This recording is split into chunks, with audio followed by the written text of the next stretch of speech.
Sabi nga ni Sister Luz kanina, ating guro, si Jesus. So, ang aking maging trabaho rito is not a lecturer. Kaya nga, nagpo-protocol ako may lecture. Ako po ay magpapacilitate lang po sa ating learning process. Meron po akong nilagay, may slides po ako. At as the Lord has provided, hindi umanda yung aking remote. Kaya tayo lahat ay good exercise para naglalakad din po ako. Maabot naman ako. At para po tayong lahat ay matuto at tayo po ay patuloy na mag-aaral. Kasama po si Archbishop Rev Marvito kaya naiilan ako kasi mas alam niya itong sabihin ko. Pero magkakasama po tayo. We try to look at the questions and kay Brother Junior, kay Bishop Junior, mag-workshop namin.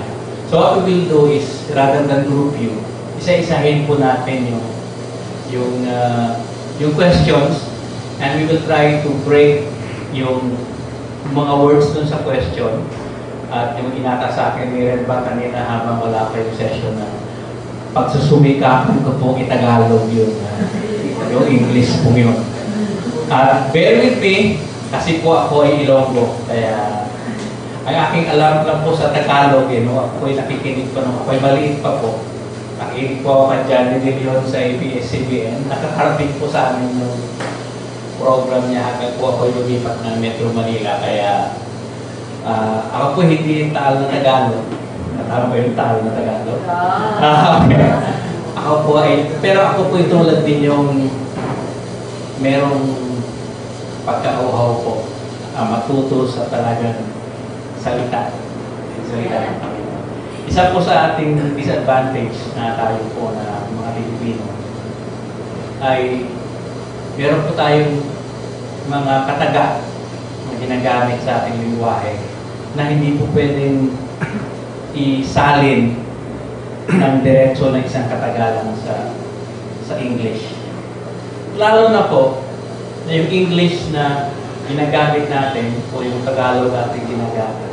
Yun po ay galing din po yun sa Grego o sa Aramaic. Kaya hindi rin po, maaaring merong tawag po nila something is lost in the translation. So as we go with the questions, I encourage you po na bukas po yung Bibles. Habang kayo po ay nag-take notes kasi mahirap bang exam bukas, Sister Carlos? Mahirap ba yung exam? Kasi po, si Brother Bill ba ang mga exam? Hindi mo mahirap. Basta, madali lang ko yun. Ako inabot ako ng isang taon bago ko maubos yung 75 questions. Kaya hindi ko mahirap. Okay, number 19 po na question doon sa ating 75 or 76 list of questions po na ating po ginagamit or pinaka-foundation po ng ating All for Jesus teachings. Number 19 po is biblically prove that the only right, direct, and permanent eternal destiny addressee abode of everyone in all of reality is the God-kind Son, the Lord Jesus Christ Himself. Meron po binigay na translation po si Brother Jude, and I think pinost po niya ito sa ating webpage. No? Patunayan ayon sa Biblia, ang tangi, pa sinabing tangi, the only, no? Right? Tumpak po yung pagka-translate, pwede rin tama. Direkta, sino po makatagalog ng direkta? Ang direkta po kasi tuluyan. Tuluyan, no? Tuluyan. Tuloy-tuluyan. At permanente. Palagian. Eternal, walang hanggan. Destiny, kahantungan o papuntahan. Addressing, yun po yung address po sa ating pong dalawa po yung meaning ng address, no? When you address a person, kinakausap mo yung tao, o yung address na yung iyong tirahan. Yung particulars ng iyong bahay. At ang abode is tahanan. So, tahanan dako. Ng lahat, sa lahat ng katunayan ng mundo, lahat ng katotohanan at katunayan, ay ang totoong anak ng Oring Diyos, ang Panginoong Jesucristo mismo. Jesus Christ talaga, no? Lord Jesus Christ Himself. Yung lang Himself, paano tagalugin yun? Yung Himself, meron gender, yung Him. Diba? Eh tayo pa sinabi mismo, sino yung mismo na yun? Pwedeng babae?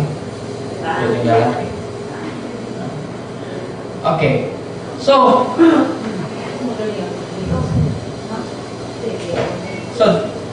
si Jesus Christ, unang-una, si Jesus is the Alpha and the Omega. Sa bagong translations ng Biblia, ginagamit nila A to Z. Umpisa, the first letter of the alphabet, and Z, or the British would call it Zeta, the last letter of the alphabet. Siya yung una, siya rin yung kahuli-hulihan. But the Bible also says, at karamihan ng ginagamit na reference ng mga nag-aaral o natuturo, pag sinabing Alpha and the Omega, the first and the last, they always go to the book of Revelation. Pero hindi nila tinitinan yung book ng Isaiah. I, the Lord, am He, the first and the last. Hindi ko po alam yung A sa Hebrew, sa yung Z sa Hebrew.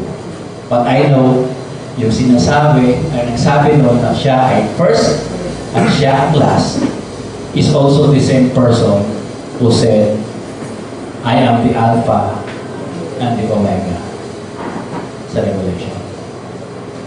Doon kitang-kita na kaagad na hindi mo pwedeng magkaroon ng dalawang I am the first and the last.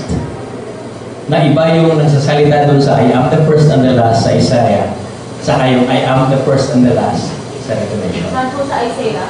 Isaiah chapter 41, umpisa hanggang sa chapter 52. Parang paulit-ulit yan.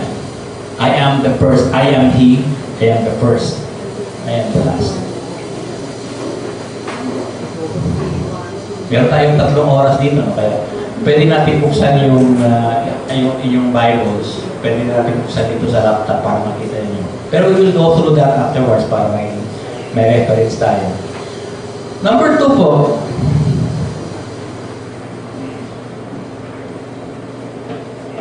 siya yung judge. Sabi ni Jesus, the Father judges no one, and He has entrusted all the judgment to the Son. Kung ikaw ay may hinaharap sa korte na usapin, o nang gagawin, kung ikaw ay i-inquest ka muna, iharap ka sa piskal, at doon sa piskal, sabi ng persecutor o ng piskal, there is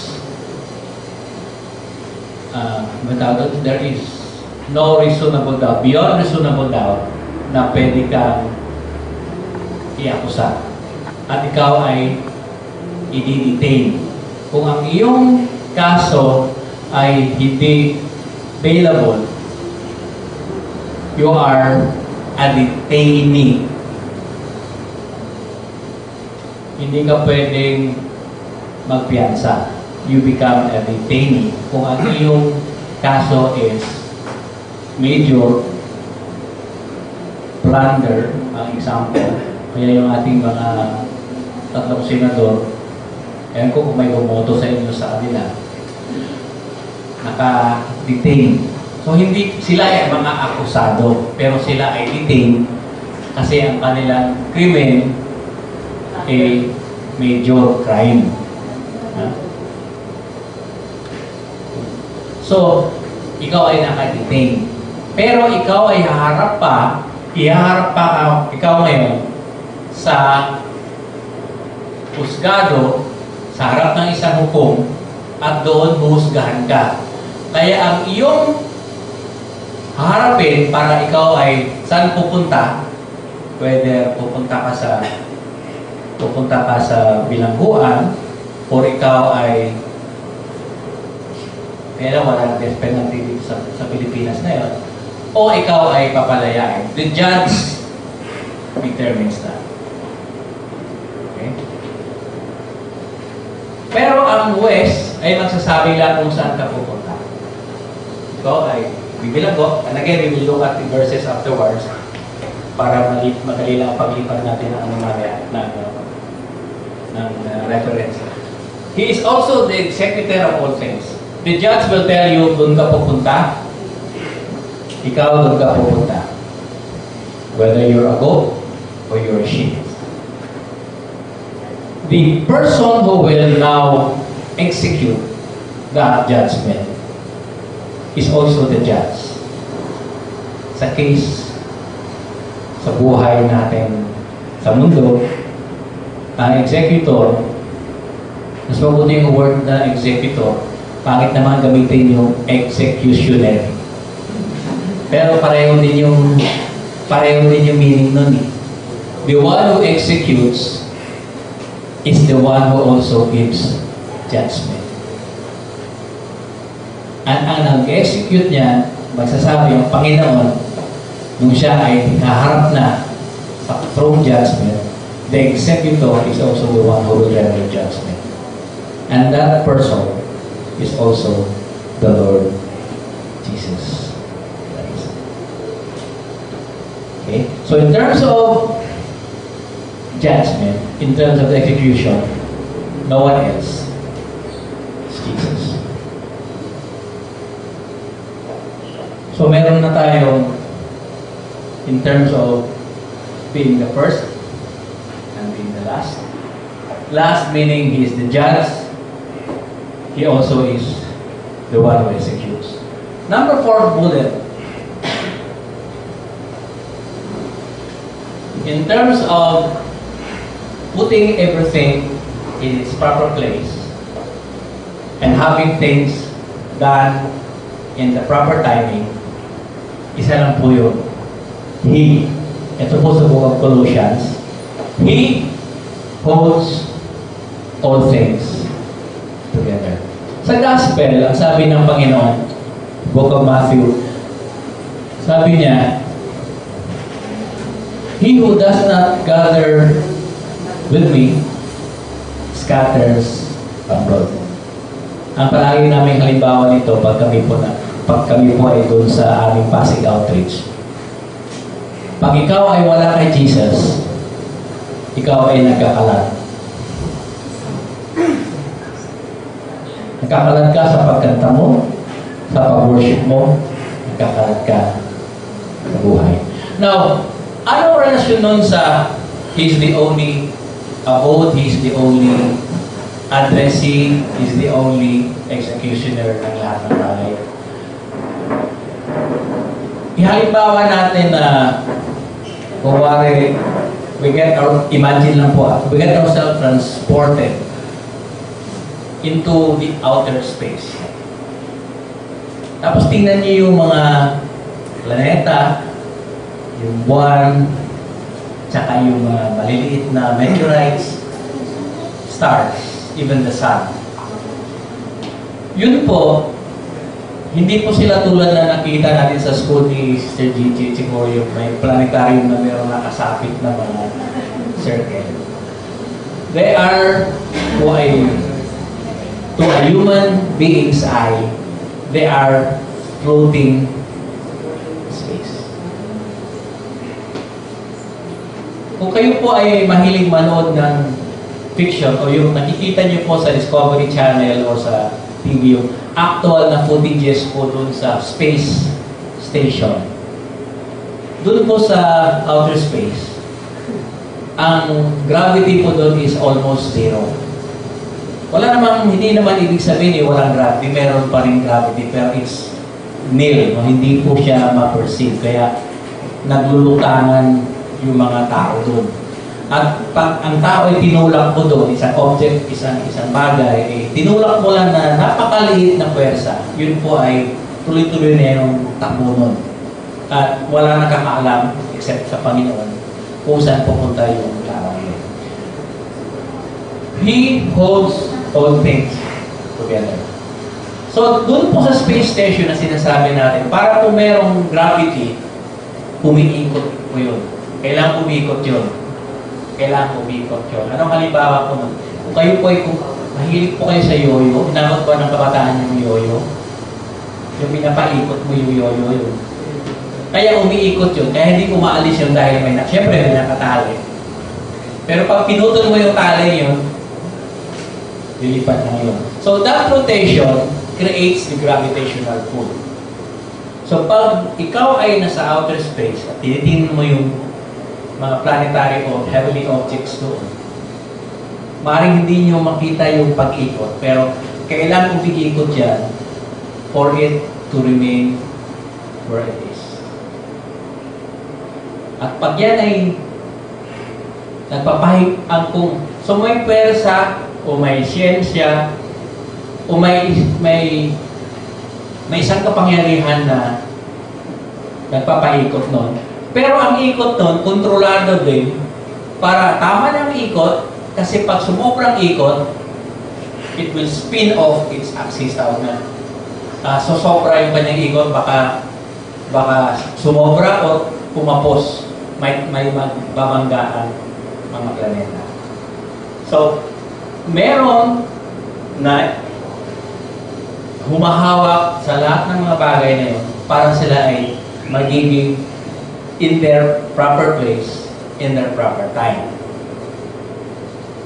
Pasalamat tayo sa Panginoon, yung may hawak nun, walang break time. Pag yan ay nag-break time, break tayo lahat. Broken tayo lahat. We will be disintegrated. So yun yung he who does not gather with me scatters. Yun po ang magandang explanation nun. Pag wala yun, wala yung pwersang yun, wala yung galing na yun, wala yung siyensya na yun, tayo po talaga ay hindi lang kakalat. Hindi natin alam kung saan tayo pupulutin. O kung tayo ay mapupulot kasi wala namang lupa, tayo ay pwede tayo kahantungan.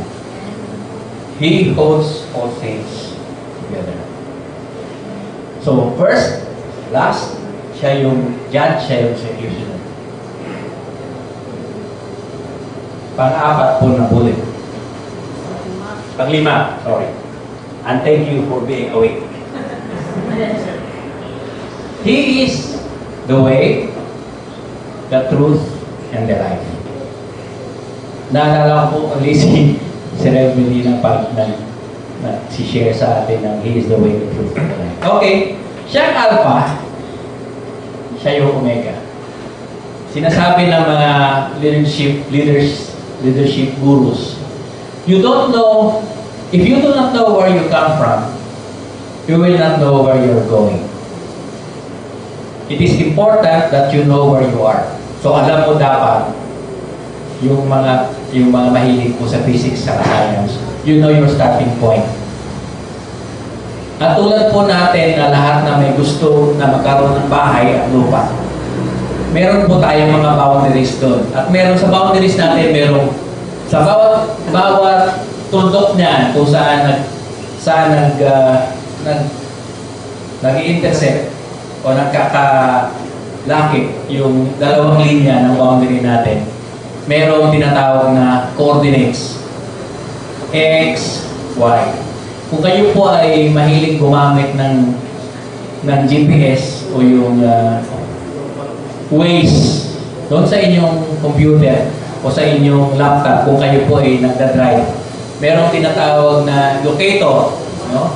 Or mapa, or global positioning system na yung ating mga calculator. Praise the Lord for that. Sa mga binatang gusto man dito, magaling ang ilagay kung saan ka pupunta. Bibigay sa iyo kung saan mo yung direction yon. Yung mga points of reference, tawag po na is coordinates. No? So, alam mo kung saan ka manggaling, alam mo yung coordinates na yun, at alam mo kung saan yung pupuntahan mo. So, yung ating papuntahan, sabi natin doon sa question kanina, the ultimate destiny addressee, si Jesus yung panimula. Si Jesus doon yung katapusan. Ang ibig sabihin nun, hindi end na termination, completion yun. No? Kakantungan natin. Yung paano along the way? Baka may bundok dyan. Baka papunta lang dito, galing sa Sumulong Highway, hindi man dire-diretso yung takbuhan. Yung hindi naman tuwid na daan yun. Physically, ikaw ay umiikot.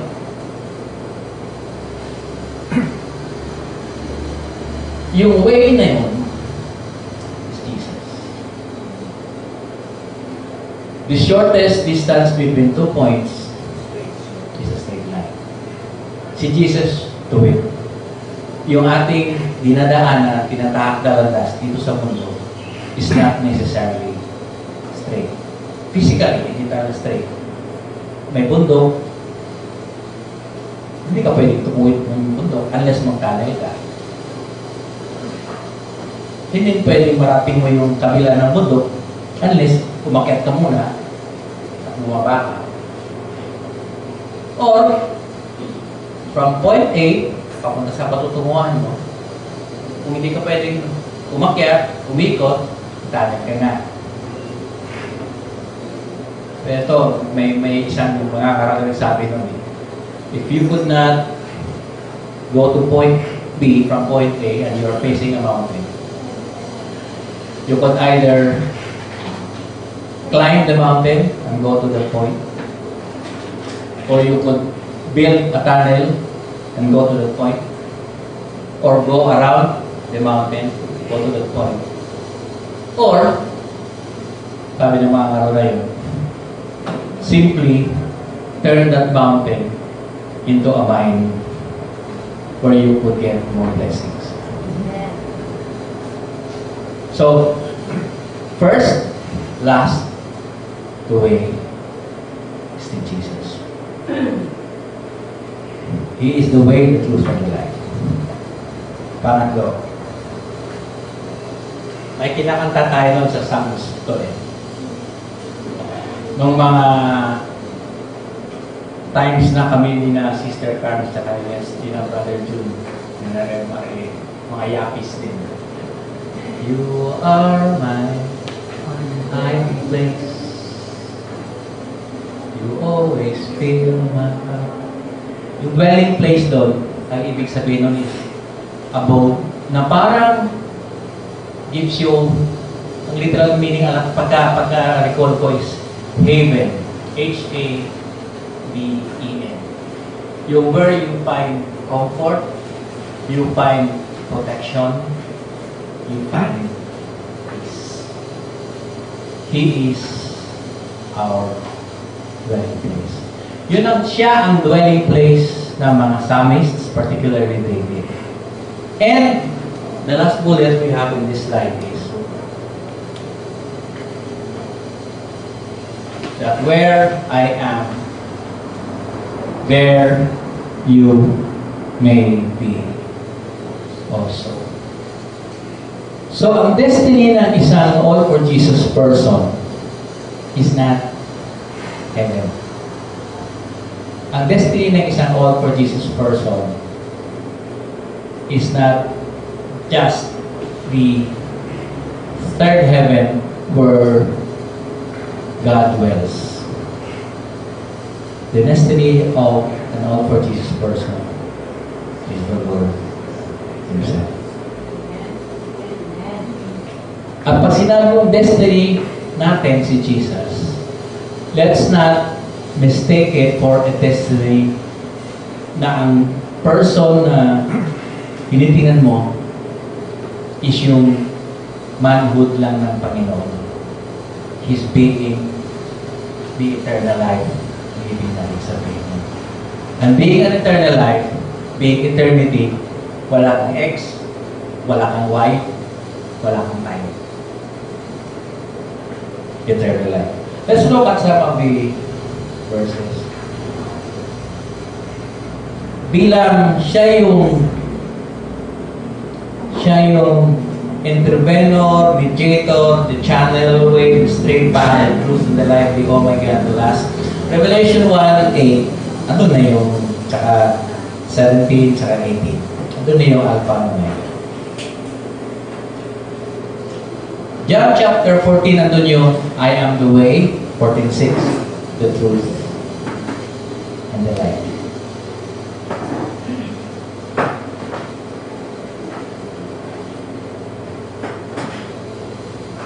In terms of being not so much, hindi lang so much, being not time-bound yung ating relationship sa ating Panginoon. Teka, tayo ay may constraint tayo na tayo ay have to be in a place. Sa ngayon,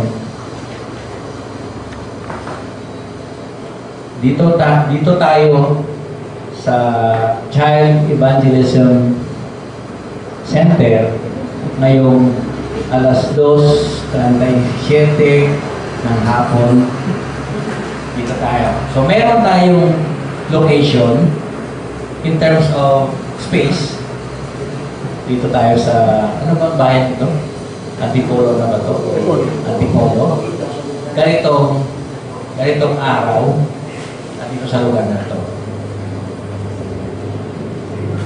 Ito yung ating location o address ngayong oras na ito.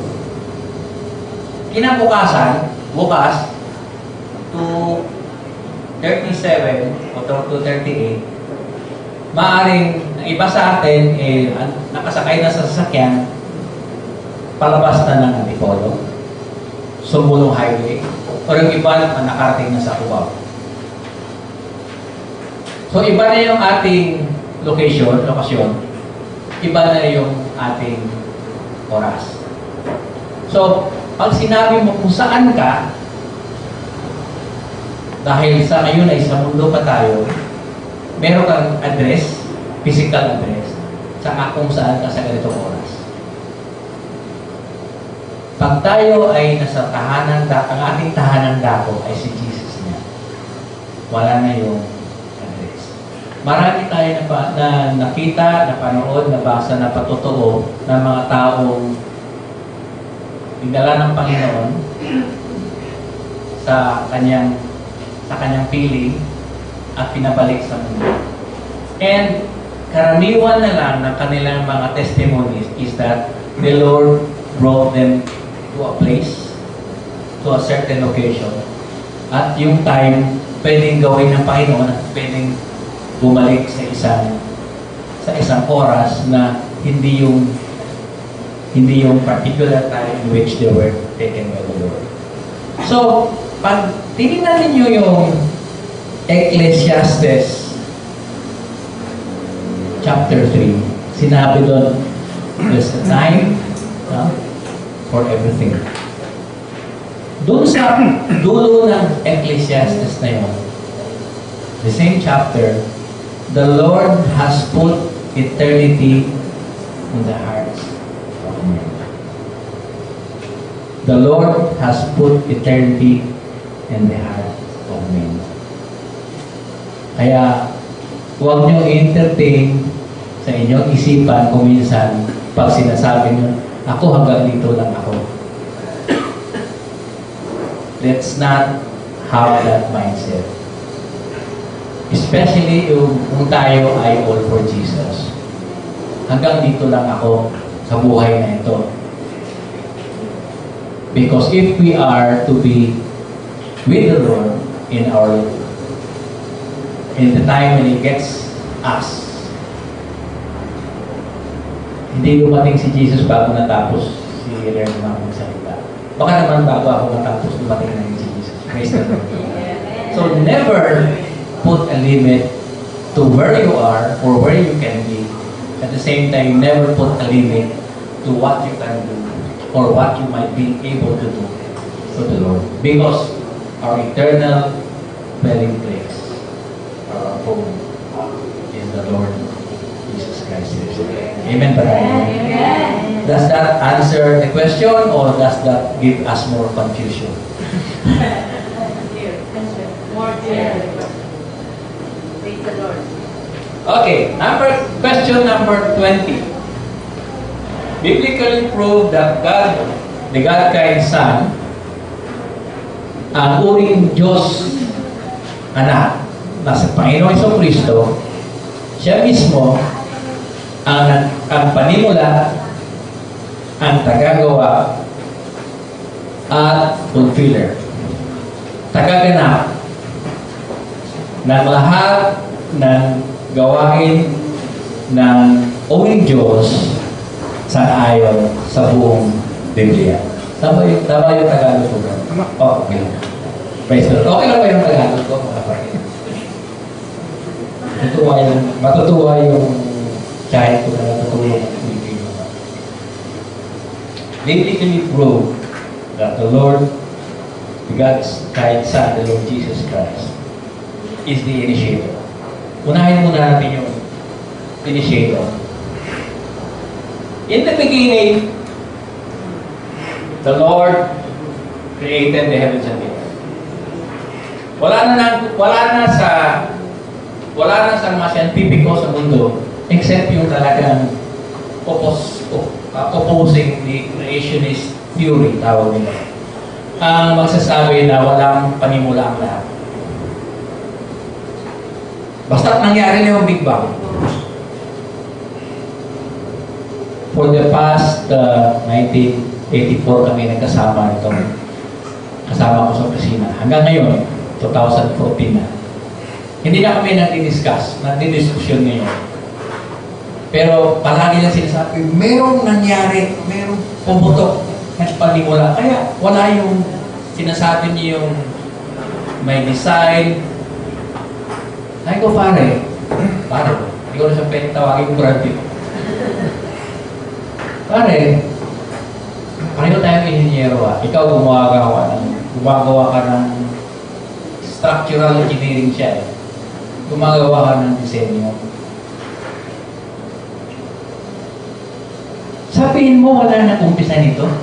Oo nga, kasi Big Bang lang yan pumutok.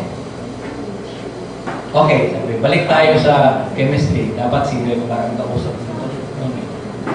Para magkaroon ng explosion, dapat meron kang combustion o meron kang putok, sudden change of matter from a solid state to a gaseous state.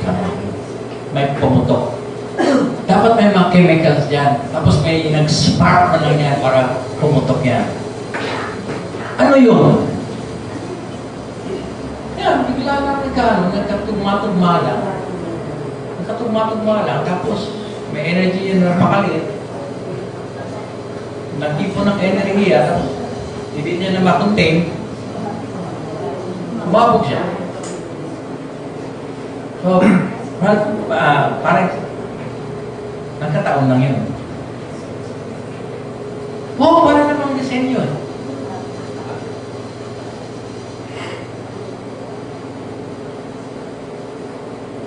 Sabi ko, pare, alam ko, scientists have already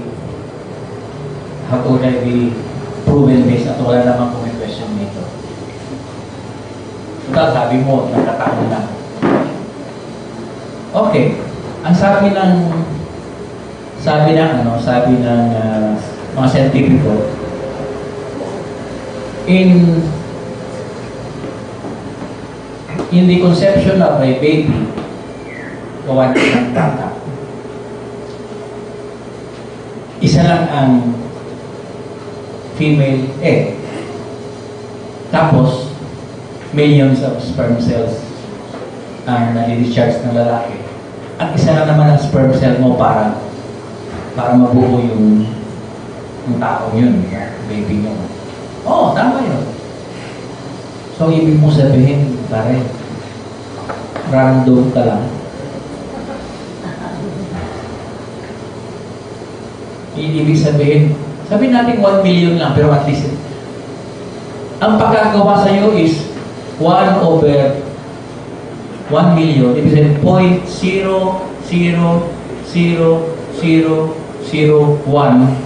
na nangyari ka. Payag ka ba nun? Na ikaw ay halos aksidente na. Pag mga hindi kami nag-usap ng buto. There is an initiator, there is a prime mover. In the beginning, God created the heavens and the earth. Ang sabi ng mga Greek experts sa language, tapos ang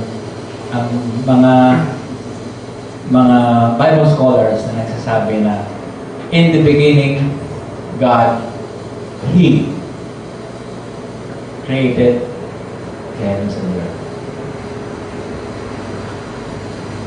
Although ang ginamit na noun, God, Elohim is plural, yung ginamit na word na created refers to a singular action.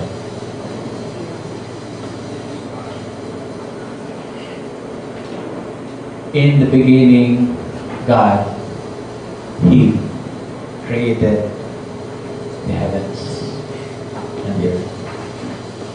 Whether it's a big bang or whether it's a slow bang, somebody created the heavens and the earth. May objection ba dyan?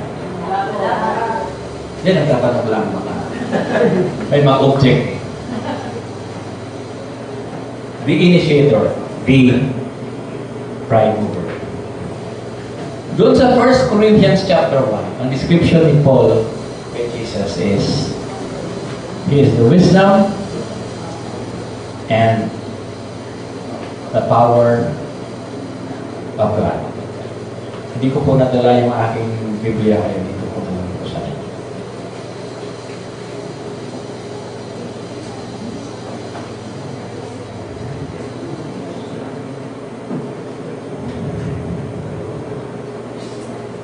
Pag wala si Jesus, walang karunungan ang Diyos. Pag wala ang Jesus, ang Diyos na, wala rin kapangyarihan ang uring Diyos. Anong pwedeng gawin ng uring Diyos? Kung siya ay walang kapangyarihan at siya ay walang katalinuhan.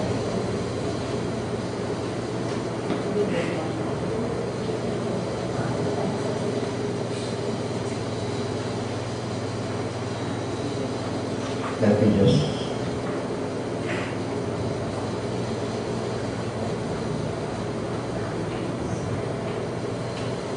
baka mali yung reference ko na naibigay. Gusto ko yung makasiguro.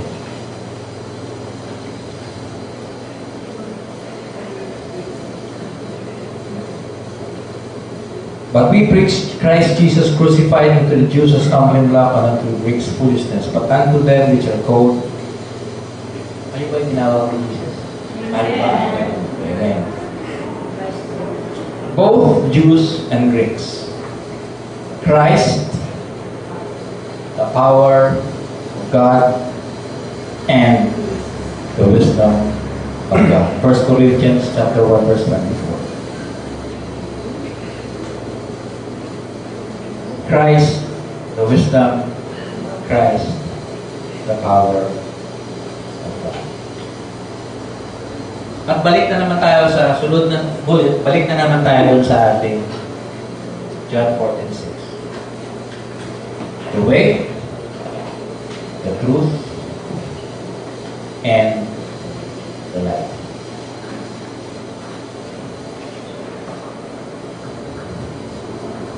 Initiator, doer, fulfiller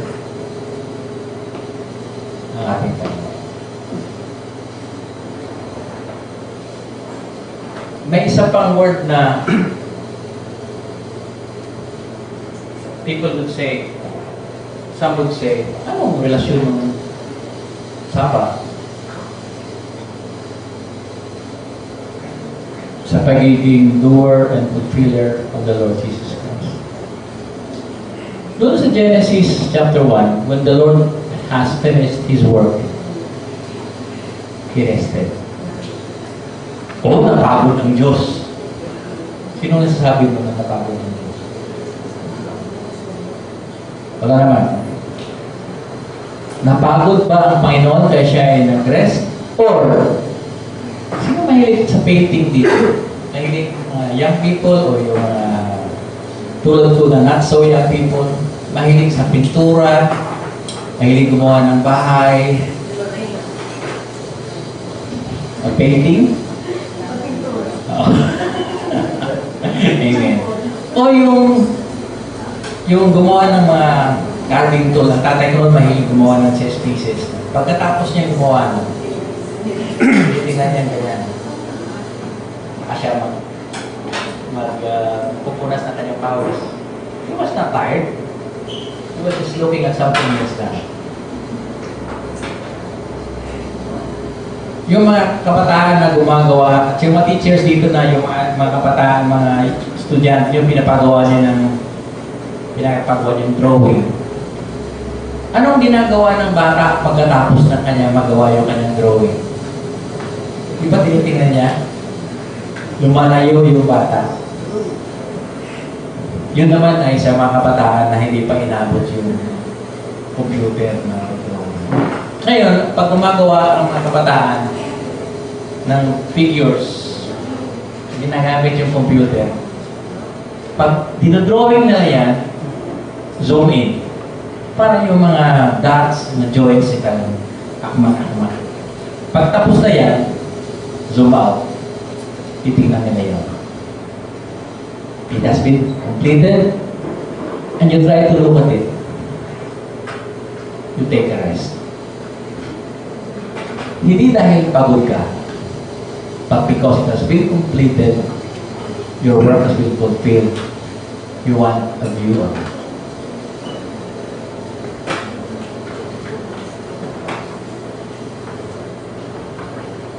Ito naman, memorize naman siguro ng lahat to. The author and finisher of our faith. Hindi po si Webster yan, hindi po si Jose Rizal yan, hindi po si Francisco Balagtas yan. Ang pangalan ng author sa yung finisher of our faith is the Lord Jesus Christ. Looking unto Jesus, the author and finisher of our faith. Hebrews. Gagaling.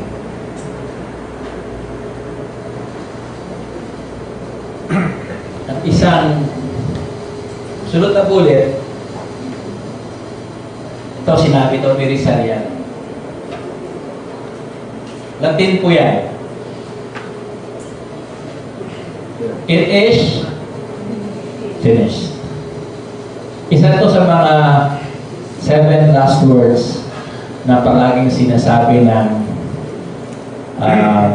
minimeditate ng mga Katoliko pag Biyernes Santo. It is finished. Tapos ba yun? Is that fulfilled? It is completed. Jesus ay nagtapos nun. Ito, hindi katapusan ng lahat ng bagay, katapusan ng kanyang pagparito dito sa ating mundo.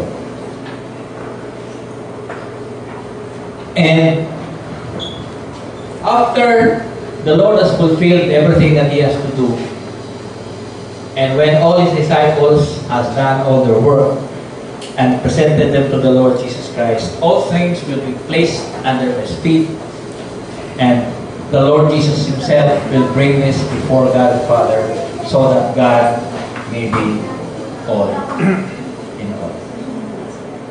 Ang mag-grade sa atin dahil natapos na yung ating lahat ng ginawa, nagbibigay sa atin ng passing mark, hindi yung exam na bibigay ni Bishop June bukas.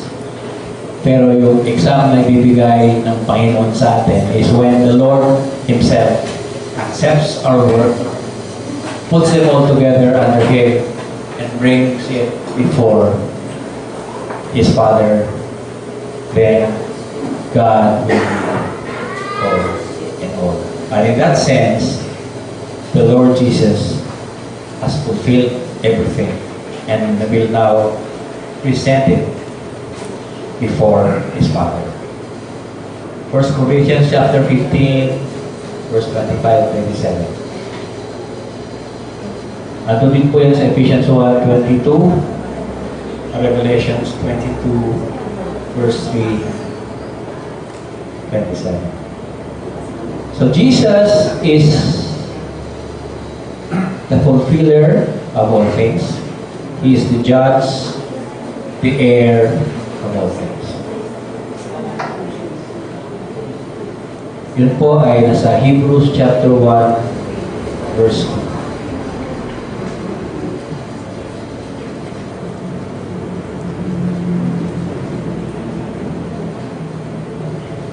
Meron pong tanaw o meron pong dapat tayong salakayin pa po sa question 20?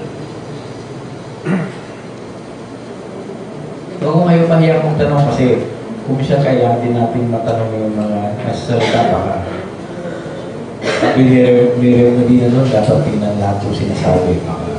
Baka nag-i-evento kasi tayo na iniiwasan natin.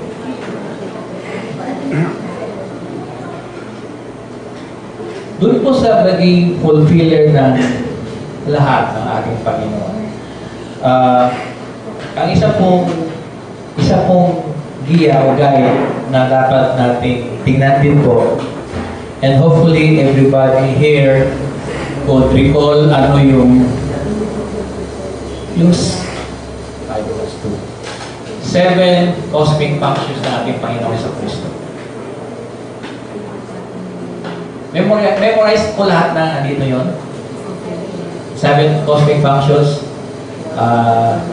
Pag maraming hindi nakapag-memorize, I suggest pag nagkaroon ng rerun yung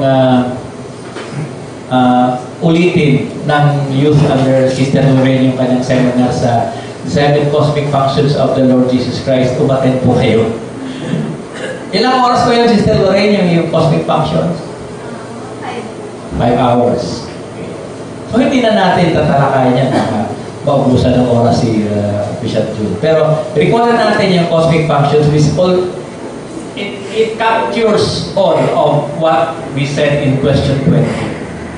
Na lahat ginagawa, nagpanimula, at nagkumpleto, nagtapos ng lahat ng gawain sa lahat dito sa mundong ibabaw, tsaka sa kabuuan ng katotohanan o reality, the truth, and yung mga everything in all creation. Tingnan natin yung 7 cosmic functions ng ating Panginoon. He is the Almighty,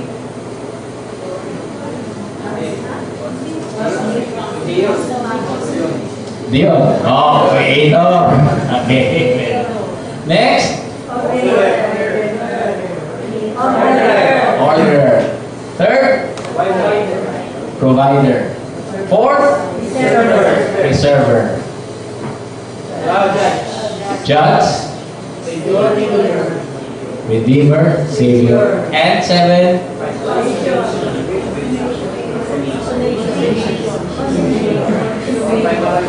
Consumator. Hindi siya consumidor, ha? Consumator. Fulfilling all the requirements. Praise the Lord. Okay? 21. Patunayan sa Biblia, pamagitan ng Biblia, na hindi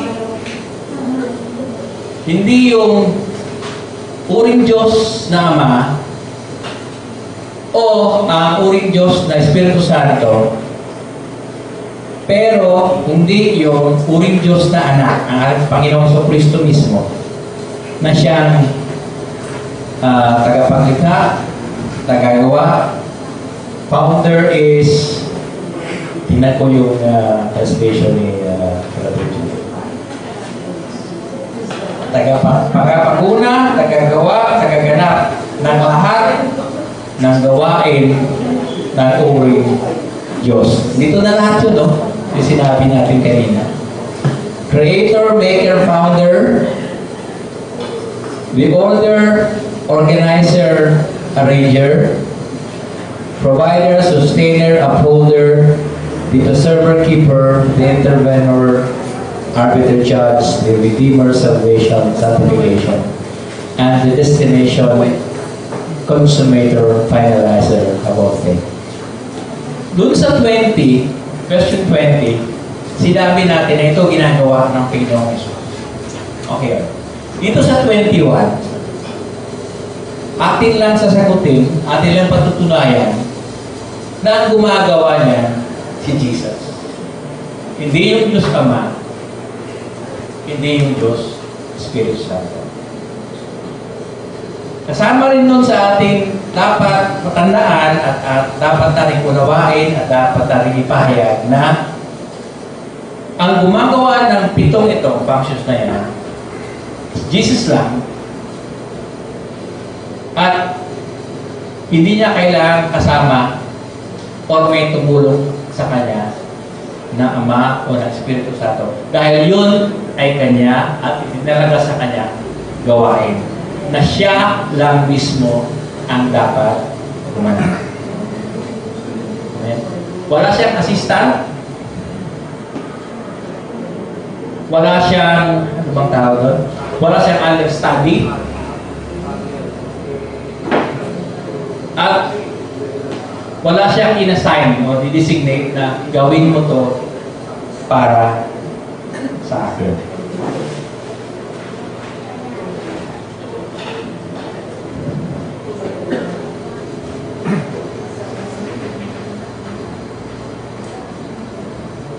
John chapter 1 verse 3, alam na rin natin yan. Dapat. Hebrews 1, 8 to 12. Itong Hebrews 1, 8 to 12 ng debate ni Rev. Bidina at saka yung mga Muslim. Sabi ng Muslim, hindi naman yun. Doon sa Psalms yung ginawa. Yan nakasulat sa Hebrews. As of the Son, He says. Tandaan ko pa yun kasi natatawa si Sir Iko at si Sister Carmen kasi 3 ataw, 4 na Martes yun eh.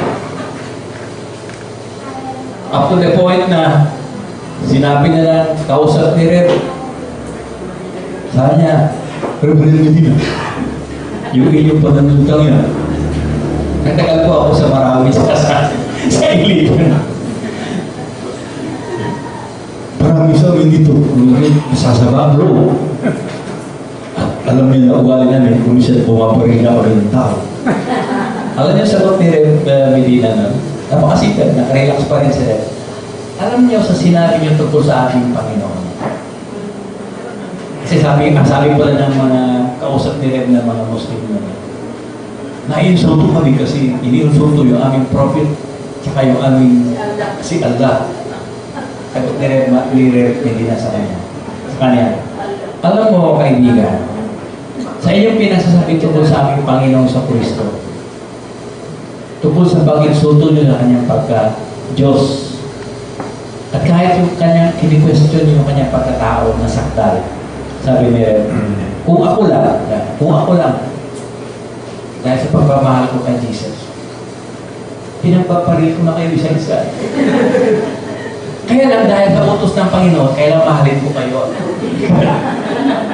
Palampakan na lang kami.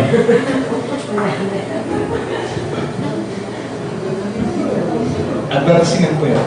So the Creator, Maker, and Founder is the Lord Jesus Christ.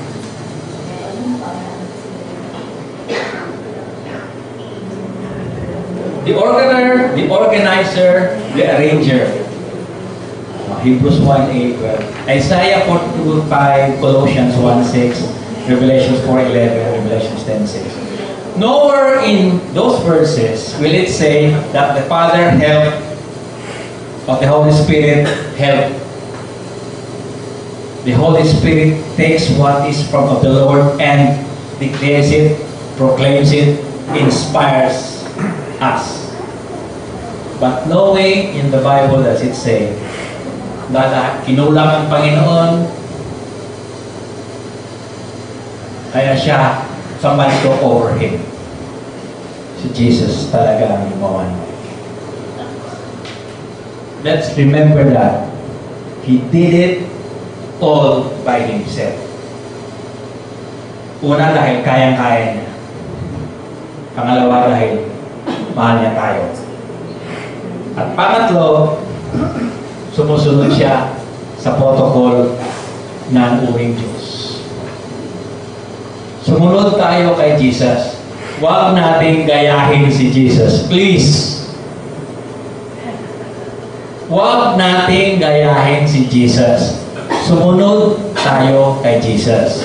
Example, huwag nating gayahin si Jesus na pwedeng manalangin sa kanyang ama. Direkta. Si Jesus yun. Hindi tayo sinabihan ng Diyos na gayahin niyo ako. Tama ba yun? Follow me. Yun o. Tama yun? Sabi ni Jesus, follow me. May version pa kayo ng Bible na nasasabi, copy me.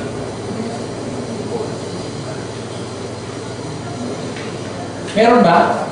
Kasi kung meron kayong narinig o nabasa na Bible na nasabi, copy me, si Paul tells us na sumunod tularan siya. Si Paul yun. Pero si Jesus, meron pa kayo nagsabi, meron kayong nabasa o nagsabi ang Panginoon na gayahin niyo ako or kopyahin niyo ginagawa ko? Kopyahin niyo ako? Follow me. Number 4, preserver and keeper. Andun yung mga verses. Number 5, intervenor. Actually, ang 21 na yan is not answering question 20 really. 21 is just telling us na yung gumawa ng answer sa question 20, si Jesus. At hindi yung Father, hindi yung Holy Spirit. Okay. Kinokopya niyo ba yung verses? Yeah. Sige. Kinoko ko may dadagdag pa ako sa 20.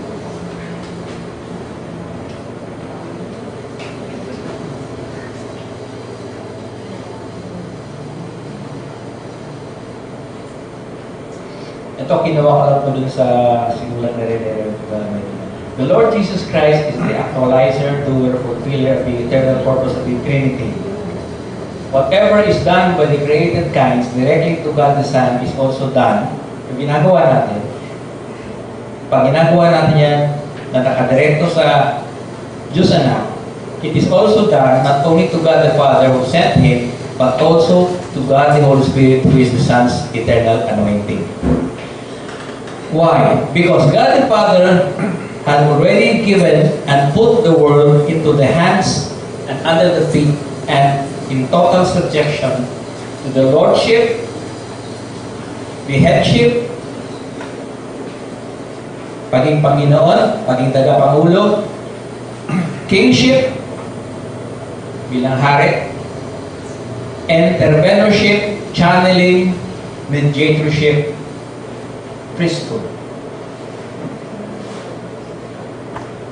Hindi mo na kailangan yung broker or go-between or fixer na ginagawa ka ng karamihan pag nagpunta ng LTO para makuha ng lisensya or ng fixer para pumunta ka sa BIR o pag ikaw ay kumukuha ng iyong income tax return sa April or hindi mo kailangan yun dahil si Jesus ang gumagawa ng the intervenor, the channeler, the mediatorship, priesthood, and the being a prophet of the Lord. And that's the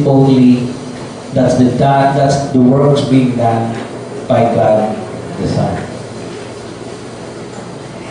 being the intervenor and the way and the mediator, the Lord also reconciles, the world is reconciled to the Father only through the Son. Paano yun? Doon po sa 2 Corinthians chapter 5, 13 to 21. Dahil ang sanlibutan ay nahulog sa kasalanan at hindi na dapat pang mabuhay yung mga tao na kasala at dapat sirain na yung mundo na talagang nadumihan ng kasalanan. It has to be reconciled with God, and the one who did that is God the Son.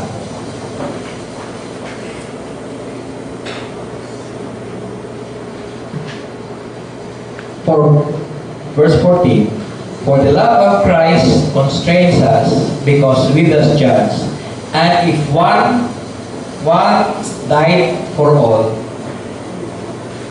then we are all dead. One died for all, and therefore all died. Paano mamatay ang isang ordinaryong tao na masabi mo yung ordinaryong tao niyan ay pwede na niya kayong katawanin yung, hindi lang siguro millions, no? Billions na ngayon na nagtalaga na kanilang buhay dun sa taong namatay para sa ibang tao. How can one ordinary mortal human being take the place of so many? Or balik, i-squeeze pa natin into. For example, ako yung asawa ko. Pag ako'y nagpakamatay para sa asawa ko, my life is not even worth to be a payment even for my life. Paano pa sa tao? Ako mismo, ang presyo ko siguro mababa na hindi siya makapantay doon sa presyo or sa cost in which I could be saved by ligtas. Hindi ako karapat-dapat na maging sakripisyo para lang sa aking sarili. Ipaparasin sa ibang tao. Pero dito sa Corinthians, 2 Corinthians, one died for all, and therefore all died. Kung hindi siya infinite, ang Panginoon, kung hindi siya worth billions of human lives, how could He be a sacrifice? Okay? Thus, it is only in and by the infinite, all-inclusive intervenorship of God the Son that one could be saved. And second, have an access and reconcile to God the Father. Kung ilagay natin sa mundo natin ngayon, ubos na yung load natin. Si Jesus lang may only load. Binibigyan ba tayo ng pasa load para tayo makakonect sa Diyos? Kahit anong gawin mo, hindi ka makabili ng load kasi hindi ka authorized. Kung pambili mo ng card mo ng load, hindi tatanggapin ng uring Diyos yun. Isa lang ang merong only card, only access. Ang pangalan nun, si Jesus. Kung gusto mo makakonect sa Panginoon, gusto mo makakonect doon sa uring Diyos na nasa langit, na mayroong barrier, hindi tayo makapag-connect, hindi lang static, inaccessible siya. Kung gusto mo makakonect nun, magpapasa load ka. ang magpapasa ng load sa iyo na merong only si Jesus lang. That's putting it simply. Okay? Or kung ikaw ay may cable TV, hindi ka pwedeng ano ba yun yung ano lang, yung antenna lang na nilagay sa table mo. Hindi pwede yung dapat cable talaga ilagay mo. At ang provider ron at magkukonect sa'yo niya, si Jesus na. Okay? Okay? That's question 21. Para Redeemer, Salvation, Sanctification. And then yung mga verses.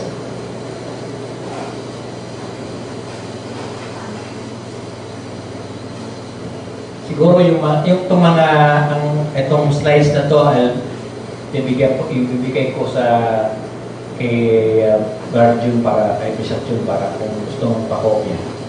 Pwede. Ayan. Destination, consumator, finance and all things. Consumer to rin nasabi ko. Consumator. Okay, so, conclusion niya, no? Kaya bakit naka-22 na ako? Para nag-jump ako.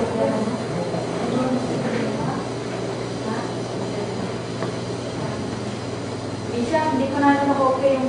Sorry. Sige. 21. Kopyahin muna namin.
Okay?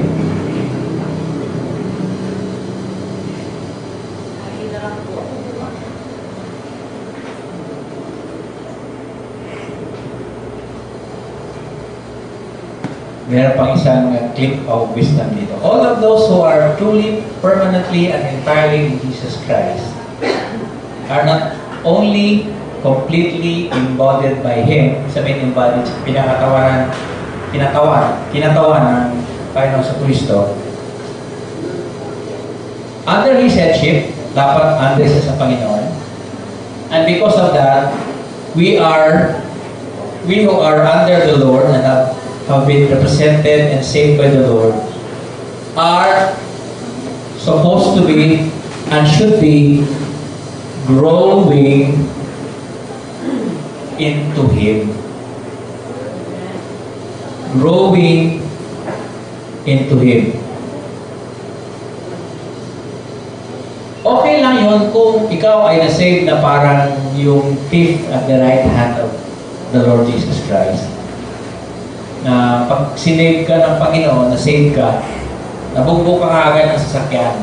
Praise the Lord. Tang langit. Amen for that, no? Paano kung may pinapagawa pa si Jesus sa iyo? So, we should be growing in the Lord. Kaya nga, we are transformed, sabi ni Paul, no? We are transformed from one degree of glory to another. May kanta din nun. From glory to glory is changing me. Pag hindi ka nag-change into a glorious form to another stage of glory sa Panginoon, pardon me for using the word, parang ang banso. Ano ka sa tulinyo na hindi lumalaki? You should be growing in the Lord. Hindi tayo Kay Rev. Dila nito, hindi tayo bonsai. Ang bonsai, kaya gandang tingnan natin yung malaki kasi may nilalagay na mga alambre, no? Para yung growth, yung paglaki ng puno, stunted. O grafted. Ibig sabihin nun, meron kang excess baggage, hindi ka lalago sa Panginoon. Maganda na, pero gansot naman. Tsaka, pagka-alam ko, walang Snow White and the Seven Dwarfs sa langit. Ito po, hindi po 22 dapat yan, sa 21 pa yan, no? 21 pa yan. So, capturing just what the essence of the question is, ang Panginoon Jesus, hindi siya yung Ama. Hindi tayo oneness dito. Kaya huwag tayo tumingin ng dual personality. And He's also not the Holy Spirit. So, hindi siya triple personality. Kaya, madali, pag na-recognize natin na si Jesus ang gumagawa ng functions na yan, seven cosmic functions ng Panginoon na yan, at pag tayo'y nananalangin sa Panginoon diretso, hindi tayo duling.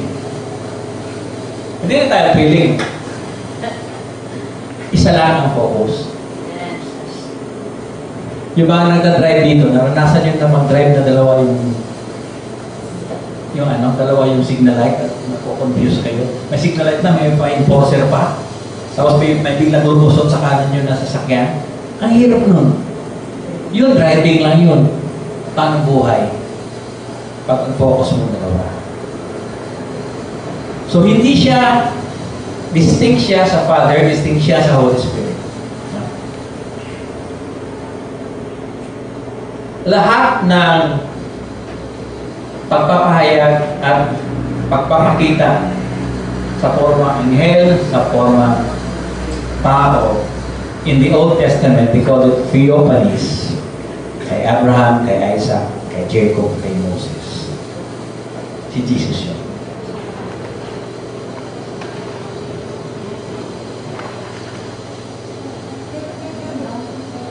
Si Jesus yun.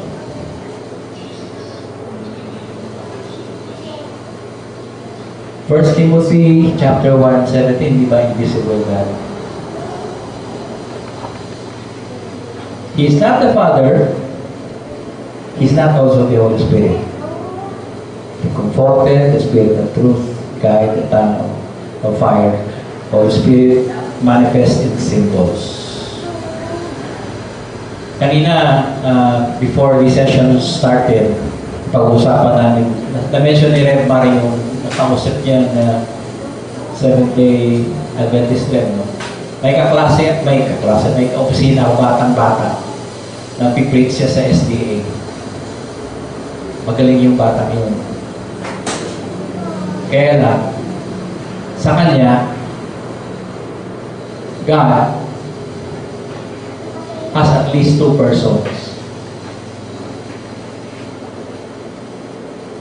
Kasi may kausap daw yung Diyos dun sa Garden of Eden, dun the creation of man. Let us. So, ini-emphasize niya yung let us, kaya dalawa. At least, dalawa. So, hanggang ngayon, di pa nila alam kung may pangatlo, kung may pangapat, kung may panglima. Pero at least alam nila may dalawa. Tayo alam na natin. Tatlong persona sa isang uring Diyos. And all the functions of the Father and the Holy Spirit directed towards the Lord Jesus Christ. The Father gave all the judgment, all the authorities dun sa aking Panginoon Jesucristo. The Holy Spirit naman leads everyone to the Lord Jesus Christ. He comforts us, the Spirit of truth, the ministry of the Holy Spirit, lahat patungkol sa Panginoon Jesucristo. If you hear the Spirit, sabi sa Hebrews, today, if you hear, ano yung pronoun doon? If you hear His voice. Hindi my voice. His voice. So, His yun. Hindi my. Hindi. At lalong hindi her. Lalong hindi her. His voice, and that's the Lord Jesus Christ. 22. What does it mean when it states that Jesus comes in the flesh? Came in the flesh. Anong ibig sabihin na si Jesus ay dumating na nasa laman? Sabi ng isang kaibigan kong Ilonggo, si Jesus ay dumating na malaman. Na nasa laman. Hindi may laman at saka malaman. Iba yun. Hindi naman ibig sabihin na si Jesus ay dumating malamang. Si Jesus ay dumating na nasa laman. It means that Jesus Christ permanently took, assumed, and united to Himself perfect manhood. Yung perfect manhood, sagutin natin sa 23 at sa 24 yung natin. Came in the flesh. At ito, dapat i-emphasize natin ito. Marami kasing naniniwala na si Jesus hindi dumating na nasa laman, kundi pinanganak na nasa laman lang. Yun lang. 1 John chapter 4 verse 2. Hereby know ye the Spirit of God. Every spirit that confesses that Jesus Christ is come in the flesh of God, and every spirit that confesses not that Jesus Christ is come in the flesh is not of God. As that confess not that Jesus Christ is come in the flesh is not of God. And this is the spirit of Antichrist, whereof ye have heard that it should come, and even now already is in. It is in the world. Mali yung, wala yung it doon. Pag ang isang espiritu hindi dinideklara ng Panginoong Jesus ay dumating na nasa laman, siya ay meron na spirit of Antichrist. Take a look at that. To take a very good note of that, brothers and sisters, kasi marami tayong kababayan accepts that the Lord Jesus came, was born. But iba yung ibig sabihin nun that Jesus Christ came in flesh. Ibig lang sabihin, andun na si Jesus, pumarito lang siya na nasa. We will try to reckon that in the next slides. Confesses, homologio, to assent, to be in agreement, to acknowledge. Come, panay pronunciation, and kumai, to appear, to come, to enter. Flesh, literally, carne, meat. Andun yung physical nature and then yung human nature with all sa concordance, with all its frailties and passion.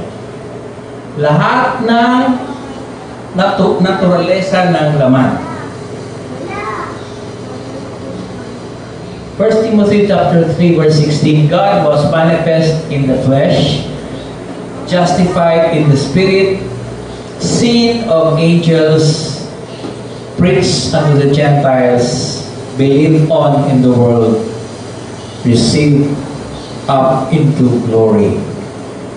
More than 2,000 books were written, manuscripts were written about the Lord coming into the flesh. Pero marami pa rin nagsasabi na hindi totoo yan. That the incarnation did not come. Kamag-anak sila ng presidente ng Iran who said that Holocaust did not happen during the World War II.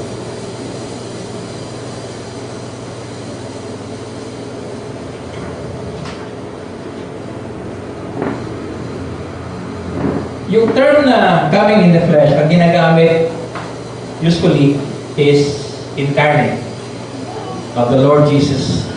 The term oftentimes used is incarnate. The Lord Jesus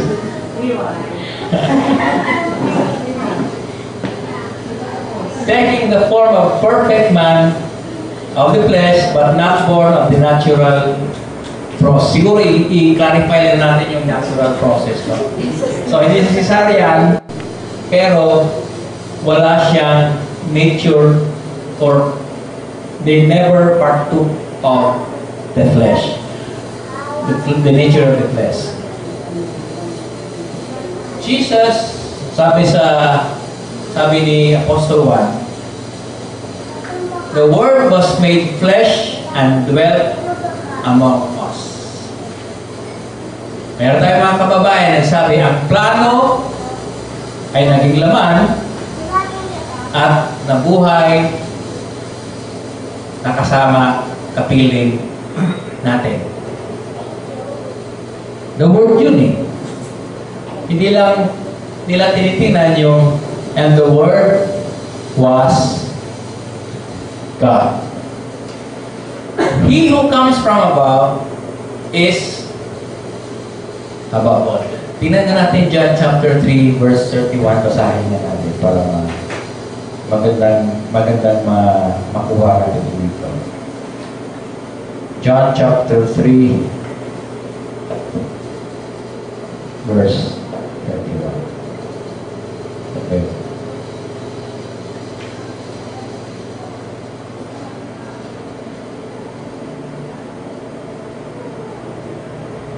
He that comes from above is above all.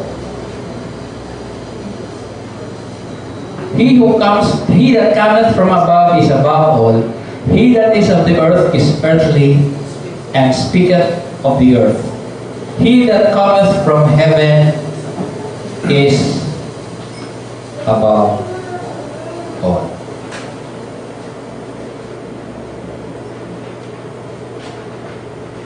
Simple, straightforward.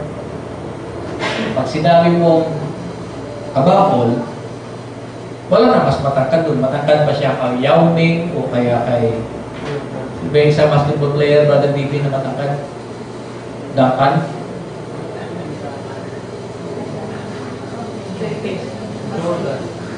Matangkad pa siya doon. Because he is above all. We're just talking of height.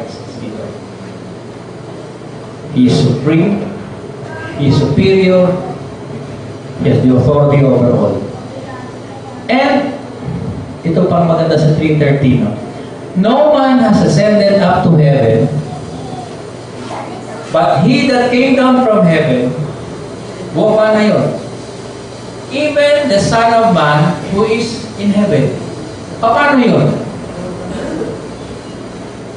Galing sa taas, galing sa langit, yung anak ng tao, bumaba, and yet, even the Son of Man who is in heaven.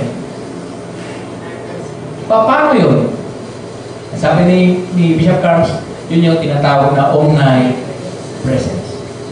Pero paano yun? May isang example dun eh. The Lord Jesus Christ as omnipresent. Andun siya lahat. And yet, Him taking the form of man and dwelling in the earth in a bodily vessel na pag nakikita, natitira ng tao, meron siyang constraint kasi may balat siya, hanggang doon lang siya nakikita. Paano ang example nun? May isang example, very rough lang na ehemplo kung paano nyo halimbawa, paano natin ma-imagine. Meron kang malaking lawa ng tubig. Ilagay mo yung baso doon. Yung baso, lumalakad. Igalaw mo yung baso sa lawa ng tubig.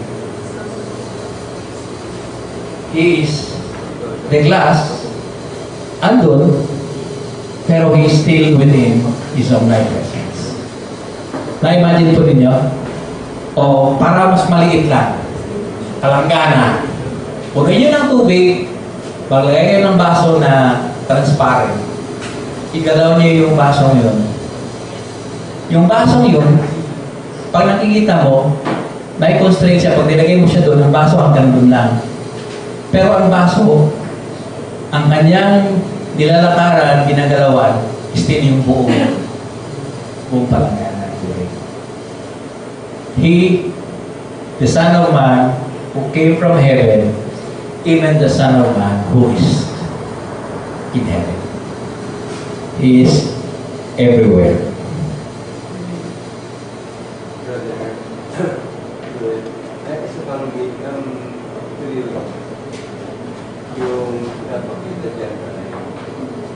Even before he came down to earth, he was already He was already in in the flesh. the flesh. Sabihin, yung katawan niya did not come from Did not come from him. Kasi his body was taken from the world stated that sin entered into the world. So it has to be a pure and perfect body. Perfect body. Sinless body. Sinless body. At actually, it's toward 23rd question natin. Isa na lang ako si Brother Juna. In what sense is the manhood of the Lord Jesus Christ as the God the Son incarnate perfect? May nilagay akong maliit yan. Without blemish. Walang mansa. No taint. Walang mansa. Wala, spotless. 31 times in the Bible, from Exodus to Numbers, when the Israelites were being instructed by Moses through the command of the Lord, burnt offering, sacrifices. Lahat ng ibibigay nyo sa akin, tupa man yan, kambing man yan, baka man yan, without blemish. Yung pilay na alay, hindi po pwede. It has to be without blemish. May footnote din tayo nilagay niya. Sacrifice. Sinabi ni Paul sa Romans chapter 3 verse 10. No one is righteous. No, not one. Walang matuwid. Wala kahit sino.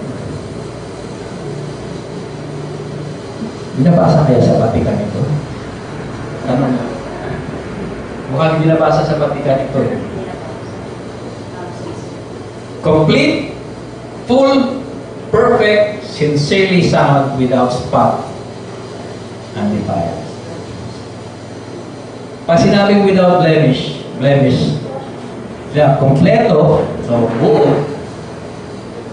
full, punong-puno, perfect, sandal, sincerely sound, talaga matinong kaanyuan, matinong kalalagyan, walang dumi, at hindi naman sa undefiled. Yun ang requirement ng isang alay sa Panginoon. No one is righteous, no, not one. So, tama sabi ni Herman, paano mo kukunin yung isang bagay na kumpleto, buo, sakdal, sa isang mundo na merong mansa ng kasalanan? May sasagot, inugasan na yan ng ano, binakwas na yan, no? Ako yung term. Alam ni Red, yung bakwas yung sa mga dinadaanan ng tubig pag ikaw ay naglilinis ng filter mo, kailangan hugasan doon sa kabilang direksyon para malinis yung mga dumi doon. Nalinis na yan ng ano eh. Nalinis na yan nung magkaroon ng pagkagunaw ng mundo sa time ni Noah, di ba? Pero hindi naman eh. Nalinis ba yun? Eh wala pa atang 10 taon eh. Nalasing na kagad si Noah.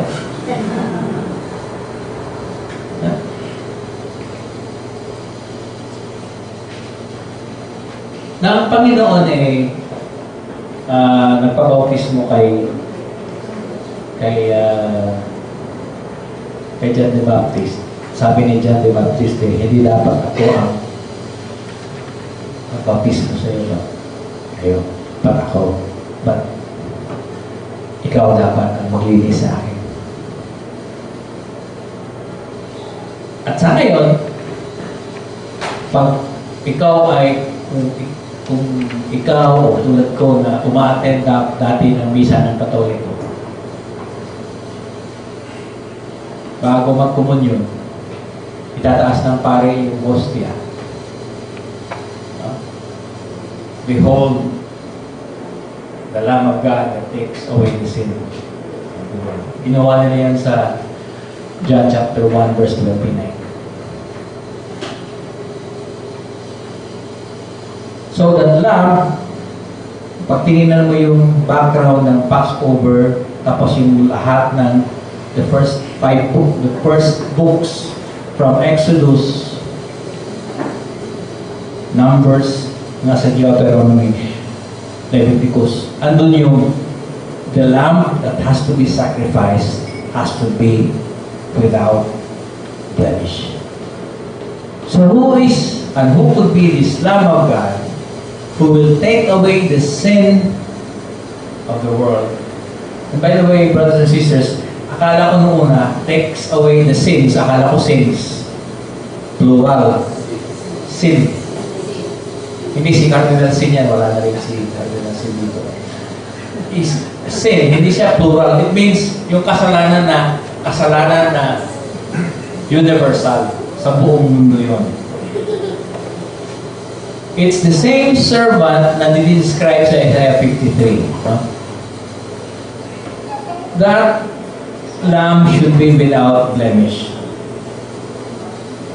Pag tinignan natin yung kwento about the Exodus na ang mga Hudyo ay pinalaya ng Panginoon magmula sa pagkalipin ng Egypto. Merong pass over doon. Nakadetali din yun. It should be 1 year old without blemish. Pure. Hindi ka tanggap-tanggap sa Panginoong Diyos, ang isa na sabihin magsasakripisyo ako, pero may dungis naman ako ng kasalanan. Kaya kahit anong gawin ng mga taga-Pampanga, kung mahal na araw daw at sila na sa sakripisyo, hindi pa rin katanggap-tanggap yung kanilang pagsasakripisyo. Tapos the following day, papainit muna ako kasi maraming tulong na wala sa akin. That sacrifice has to be perfect. Sakda. Walang mansa. Malinis na malinis. Walang kasalanan. Paano yun maging worth it? At yung sinabi ni Pablo sa mga taga-Corinthos, simple lang. He who is without sin became sin for our sin. He who is without sin became sin for our sin.